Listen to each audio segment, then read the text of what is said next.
What's up, film fighters and film fans? I'm Matt Romery, and this week's fight is called Bagel Haiku. And this is Film Fights TV. Film Fights TV. We set the rules, you make the films, you decide the winner. Every 2 weeks, the suits over at FilmFights.com give us fighters a theme, a time limit, and a due date. Here at Film Fights TV, we hosts review the heavyweights and pick our favorite, but the real winner is determined by you, the voters.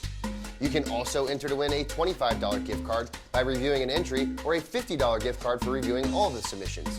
Last week's winner was Sky Lemon from Milwaukee, Wisconsin. Congrats, Sky.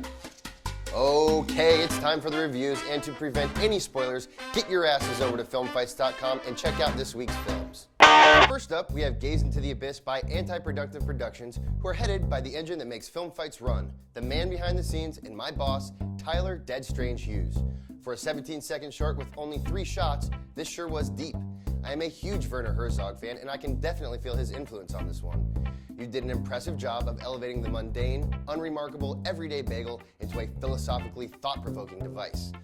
Although my tastes have become less and less sophisticated the older I get, I still love a good mind melter, and Film Fights needs more fighters like you. I love the lighting job you did, and the first 2 shots are very well executed and really tell the story.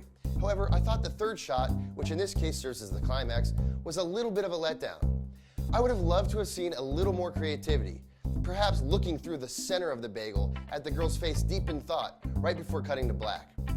Also, this is just my taste, but I always prefer a nice smooth tilt up from a tripod as opposed to handheld. Really great job, Tyler, and I'm sorry for always referring to you as the suits. Good luck out there, and please don't fire me. Next up, we have Gluten Freedom by the Film Club, and while this group is still looking for their first victory, I can assure you there is some serious talent here. I can tell you guys have a knack for the technical side of filmmaking, and you have a very appealing storytelling style. Even in your last entry in Living with Zombies, which was only a single shot, I can tell you have a vision and a style that is going to serve you well if you continue to hone your craft. I had an extremely difficult time coming up with something I could critique in Gluten Freedom because your ability to tell a clear story and your sharp technical skills are on full display. My only piece of advice is based on personal taste, so take it with a grain of salt. With that in mind, here's one idea. It would have been really fun to see that bagel deal with an obstacle or two, and everyone loves a twist ending. It would have been great to see it actually escape that pantry, then sneak past its human guards and make it out to freedom, only to be scarfed up by a dog or stepped on or something like that. Remember, these are just ideas and my opinions, and hindsight is 20/20, so take it for what it's worth.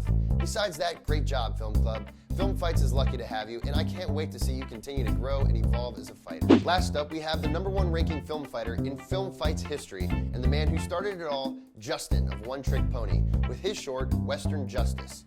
This one is right up my alley. I love Westerns, I love campy movies, I love to laugh, and this short provided all of that. What an awesome set.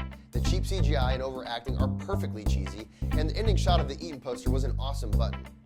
This kind of short is the bread and butter of Film Fights. It's fast, it's funny, it's shareable, and people love it. The only 2 critiques I could come up with are very nitpicky, but here they are. 1, I always prefer to have some kind of audio to complement the opening Film Fights graphic. The only other thing that I could come up with is that the background in the shot of the sheriff was a little overexposed, but that's pretty much unavoidable if you don't want his face to be in silhouette. The only solutions really are to use a super expensive camera that can handle more stops of light, or to shoot during magic hour when the sun's a little lower. But honestly, I didn't even really notice it until I had to go back in and rewatch it with the sole purpose of looking for flaws.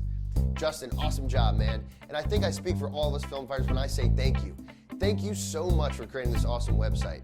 It's the perfect excuse for us to get off our asses and start making movies. Choosing the winner of this fight has been by far my hardest decision yet. To me, Gaze Into the Abyss was the most intelligent and thought-provoking, and Gluten Freedom had the clearest story and the best technical execution, but Western Justice was just the most entertaining. You ain't never gonna see your bagel again. Congratulations to One Trick Pony and all of the heavyweights. We had 16 entries this week, and you guys made the top 3. To all of you fighters who just missed making the heavyweights, Random Film Production, Team Drive-By, Dominic March Productions, Dream Team, SHS Web Multimedia, The Jag Films, Rule 10 Productions, League of Elite Teams, Red Flag Grief Team 6, Viking Productions, Bagels, and Bagel, love those group names. You guys did a great job and are just on the brink of becoming true contenders. Stick with it, make adjustments, hone your craft, and you'll be in the heavyweights in no time. Next week's fight is the Star Wars Haiku in honor of May the 4th. I'll be hosting it, and Star Wars is the closest thing I have to a religion, so I'm extremely excited and look forward to seeing what you guys come up with. I'm Matt Romery. Thanks for joining me, and keep on fighting.